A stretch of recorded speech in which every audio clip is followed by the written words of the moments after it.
Hello friends, welcome to Ipsita's cooking tales. সবাইকে বড়দিনের অনেক অনেক শুভেচ্ছা। আর এই বড়দিন উপলক্ষে আমি তোমাদের জন্য নিয়ে এসেছি খুব নরম একটা লো সুগার কেক। সেটা হলো ডেট কেক, অর্থাৎ খেজুরের কেক। চলো তাহলে দেখে নেওয়া যাক কী কী লাগছে এই কেক বানাতে। আমরা এখানে প্রথমে নিয়েছি 1 কাপ বা 1 বাটি খেজুর। একটু ভালো কোয়ালিটির খেজুর নিলে কিন্তু কেকটা ভালো হবে। প্রথমে খেজুরগুলোকে নিয়ে উপরের শক্ত যে বৃতির মতন অংশটা সেটা ছাড়িয়ে ফেলে ভেতরের বীজটাকে বার করে খেজুরগুলো এভাবে ছাড়িয়ে একটা বোলের মধ্যে রাখবো। সমস্ত খেজুরটাকে ছাড়িয়ে নিয়েছি হাফ কাপ দুধ। এবারে একটা প্যানের মধ্যে দিয়ে দিলাম 3 টিস্পুন চিনি। চিনিটাকে আমরা এখানে ক্যারামেলাইজ করে নেব, অর্থাৎ মিডিয়াম টু হাই ফ্লেমে চিনিটাকে আস্তে আস্তে পুড়িয়ে নেব। তার গায়ে এর মধ্যে একটুখানি আমরা জল অ্যাড করে দিয়েছি। এবার একটু অপেক্ষা করতে হবে যখন চিনিটা একটু কালার চেঞ্জ করে। কালার চেঞ্জ করতে করতে এটা যখন একটা সুন্দর গোল্ডেন বা ব্রাউন কালার আসবে তখন এর মধ্যে দিয়ে দেবো আমরা আধ কাপ জল, যাতে এটা আরও পুড়ে না যায়। এভাবে একটা ক্যারামেল সিরাপ তৈরি করে আমরা রেখে দেবো। সিরাপটাকে আমরা এক সাইডে করে ঠান্ডা হতে রেখে দেব। এবারে ছাড়িয়ে রাখা খেজুরের মধ্যে আমরা আধ কাপ বা তার থেকে একটু বেশি দুধ অ্যাড করে রেখে দেব আধ ঘন্টার জন্য। আধ ঘন্টা পরে ফিরে এসেছি। দেখুন একটু দুধের কালার চেঞ্জ হয়েছে এবং খেজুরটা একটু সফট হয়েছে। এই খেজুরটাকে আমরা একটা মিক্সিং জারের মধ্যে দিয়ে তার সাথে দুধটা দিয়ে এটা একটা স্মুথ পেস্ট বানিয়ে নেব। দেখো তৈরি হয়ে গেছে আমাদের খেজুরের পেস্ট। এই পেস্টটাকে একটা আমরা বোলের মধ্যে ঢেলে নিচ্ছি। খেজুরের এই পেস্টের মধ্যে এবার আমাদের ঠান্ডা করে রাখা ক্যারামেল সিরাপটা অ্যাড করে দিয়ে বেশ ভালো করে মিশিয়ে নেব স্প্যাচুলার সাহায্যে। খেজুরের পেস্টের সাথে ক্যারামেল সিরাপটা মিশিয়ে আমরা এভাবে রেখে দিলাম এবং চলে আসলাম ড্রাই ইনগ্রেডিয়েন্টসে। আমরা ড্রাই ইনগ্রেডিয়েন্টসের মধ্যে নিয়েছি ময়দা। আমি এখানে 1 কাপ বা 1 বোল নেব। তার মধ্যে দিয়ে দেবো সামান্য লবণ, দিয়ে দিচ্ছি 1 চা চামচ বা টিস্পুন বেকিং পাউডার এবং আধ চা চামচ বেকিং সোডা দিয়ে সমস্ত উপকরণ আমরা এভাবে একটা চালনির সাহায্যে চেলে নেব। নিয়ে নিলাম 2 পরিমাণ সাইজের ডিম। এছাড়া নেব পিষে রাখা চিনি। চিনি আমার সর্বসাকুল্যে লাগবে 5 চামচ। এছাড়া নিয়েছি ভ্যানিলা এসেন্স এবং কিছু কুচি করে রাখা কাজু টুকরো। আর হ্যাঁ, কাজুর টুকরোগুলোতে আমরা অল্প ময়দা মিশিয়ে রাখবো, যাতে যখন ব্যাটারে আমরা এই কাজুগুলো দেব তাতে কাজুগুলো থিতিয়ে না যায় নিচে। আর নেব কিছু বড় কাজুর টুকরো। এবারে একটা মিক্সিং বোলের মধ্যে নিয়ে নেব 2 ডিম ফাটিয়ে।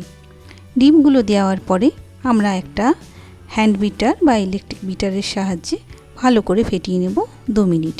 ডিমকে খুব বেশি ফেটানোর দরকার নেই।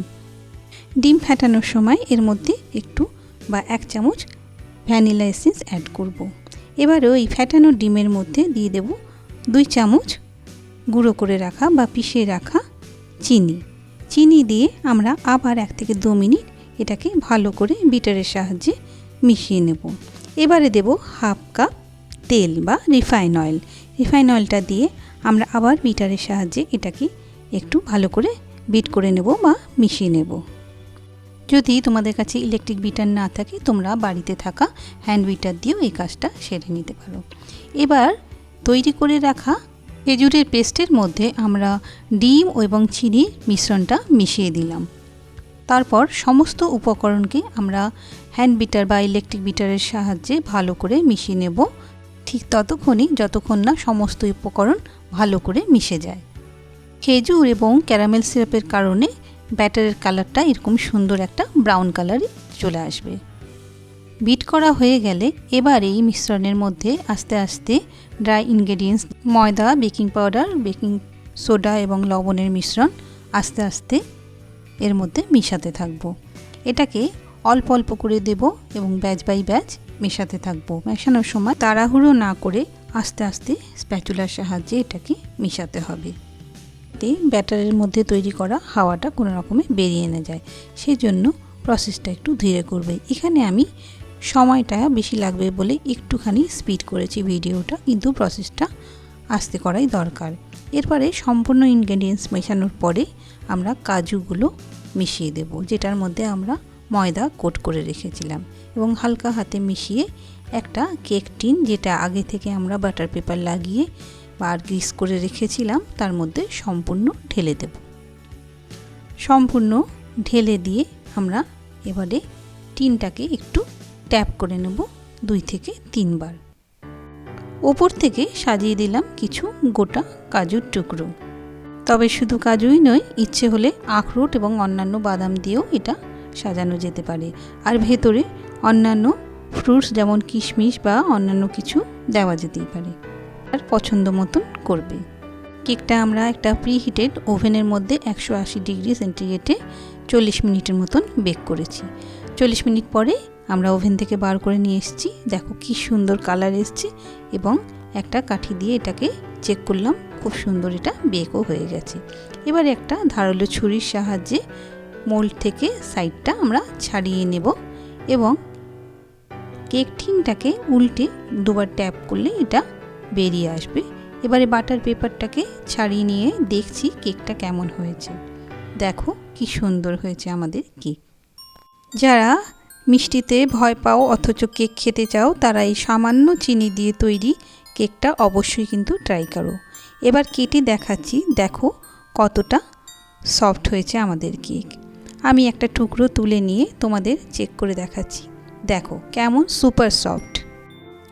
তাহলে আর কি দেরি না করে বাড়িতে থাকা সামান্য কটি উপকরণ দিয়ে তোমরা বাড়িতে ঝটপট বানিয়ে ফেলো এই সুপার সফট ডেট বা খেজুরের কেক।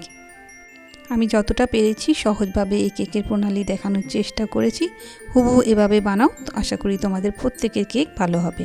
আর যদি এই রেসিপিটা ভালো লাগে অবশ্যই লাইক, শেয়ার এবং সাবস্ক্রাইব করতে ভুলো না, এবং পাশে থাকা বেল আইকনটি প্রেস করতে কিন্তু ভুলবে না। আমার এই রেসিপিটাকে ভালোবাসার জন্য তোমাদের অসংখ্য ধন্যবাদ।